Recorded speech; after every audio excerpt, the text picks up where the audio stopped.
Andremo in consiglio comunale con la delibera specifica di non accoglimento, di non aderire a quella proposta di rottamazione delle cartelle esattoriali. Penso sempre che ci debba essere un rispetto, ci sono delle regole che bisogna rispettare, quindi favorire questo tipo di approccio vuol dire premiare i furbi. Non siamo qui per premiare i furbi. Non è un caso isolato quello di San Biagio di Callalta, anzi sono la stragrande maggioranza i comuni della Marca che, fatti i conti, non aderiranno alla rottamazione delle cartelle esattoriali fino a 1.000 euro, possibilità introdotta dalla prima finanziaria del governo Meloni. La norma è chiara e dà la possibilità ai singoli municipi di scegliere entro il 31 gennaio con delibera dei rispettivi consigli comunali. Del resto, il mini condono, così in tanti lo hanno ribattezzato, riguarda mancati versamenti IMU o multe non pagate, quindi entrate locali. Ebbene, nella Marca i sindaci, al di là dei colori politici, sembrano non avere dubbi, così lo stesso primo cittadino di Treviso e presidente ANCI regionale. Tu deleghi la scelta ai comuni e in questo caso i comuni,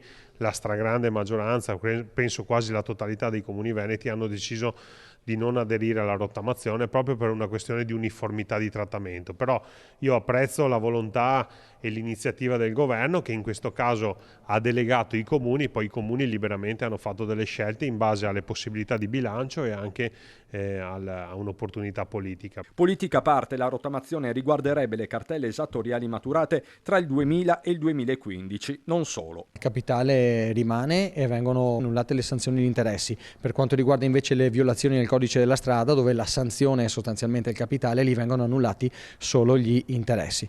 Insomma, la tregua fiscale non convince i sindaci, che restano alle prese con bilanci da chiudere. Fare a meno di una voce in entrata, quindi dei crediti esigibili, potrebbe essere un problema. A Treviso si parla di qualche centinaio di migliaia di euro, 120.000 quelli quantificati a San Biagio. Io penso che siano risorse del territorio che vanno assegnate al territorio e rinunciare a queste risorse innescherebbe mettere in discussione dei principi anche di legalità. Però ricordo che i cittadini comunque potranno singolarmente accedere attraverso l'Agenzia delle Entrate alla rottamazione.